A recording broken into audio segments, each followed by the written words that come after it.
Hello everyone, my name's Bobmich and welcome back to some more 3.5 PTU goodness. Today we're going to have a look at the lovely 300i. As I said I would do a video on it and I haven't managed to get around to it yet because I've just been having too much fun testing other stuff. So today we're just going to look at the base 300i and we're going to go back into the hangers for the variants because we can only fly the base one at the moment. So yeah. So diving straight in then, this thing is very pretty. On the stream that I did the other night, I kind of had this thing saying where when you look at it from a certain angle from the front, it looks like a trainer, like a running shoe, because you can see like the black sole on the base there and then the white on the top. I just can't get that image out of my head when you look at it from the front. But aside from that, I like it. It's very wide at the front now compared to what it was. But you can definitely see that it has all the design cues from the 600i, and it really shows, especially when you're flying, because they've put the thruster graphics in now for this new model, so it's very, very, very pretty when it gets moving.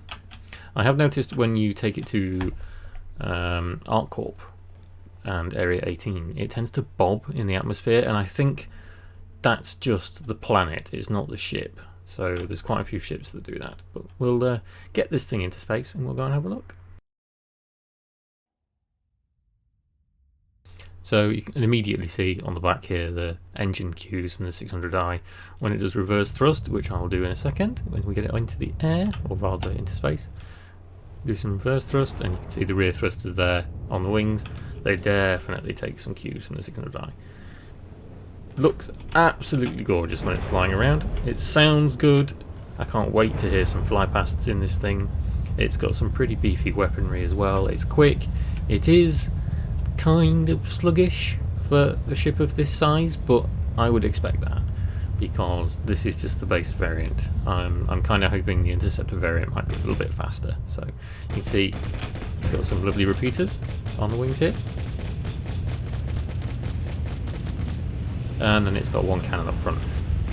The two on the sides here are fixed, whereas this one here you can see is gimbaled, so you can swing this one around.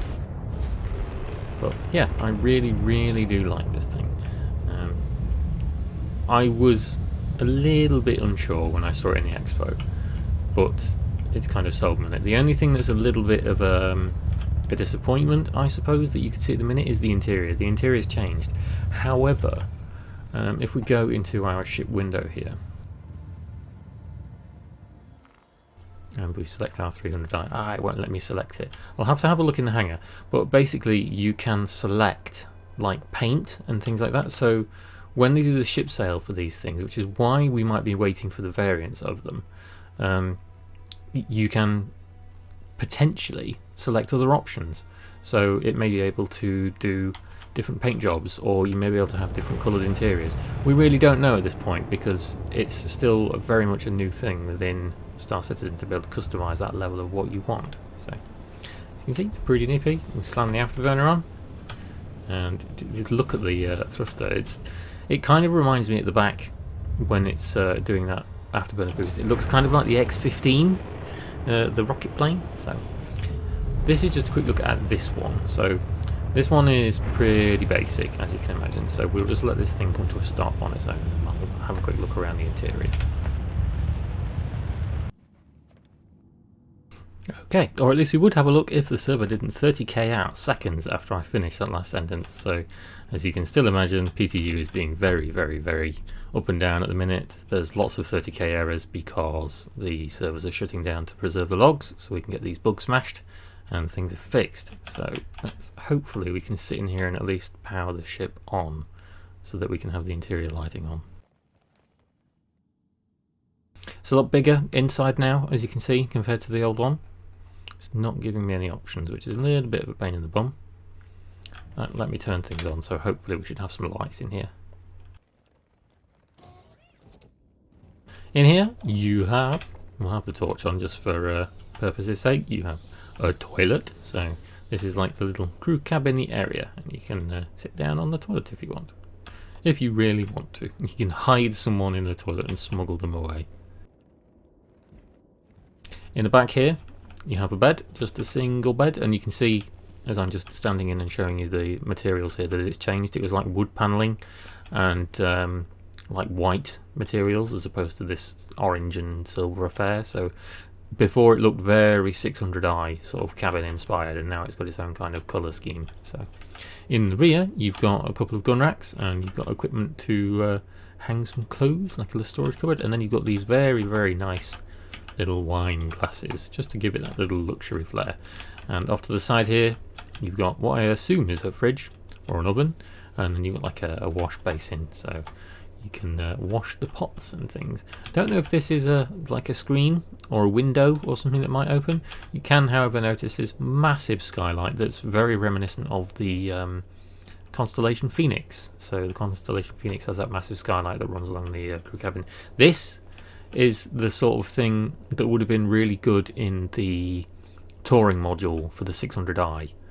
Not so much the Explorer, because the Explorer, you know, is very built for purpose, but I felt that the touring version of the 600i was very lacking when it came to like openness. There's only one window and it's in the floor, and it's barely a window, so that kind of felt like a bit of a design afterthought. So we'll jump out this one, and I will spawn one of the other variants for us to have a look at when we aren't getting whited out by the screen. So this, as you can see, is the Interceptor variant, and you can see it's got one of the repeaters on the front here, as well as underslung on the wings here. I don't know why the landing gear keeps bobbing around. I haven't actually been inside this yet, so I don't know if the interior will be any different. I'm guessing probably not at the minute. It's not a customizable thing. I wonder if I get in the seat of this, I'll be able to show you the menu that lets you select flare. So no, it's just standard affair inside at the minute, as you can see. However, let's jump into the chair and see if we can get that menu option that I was talking about.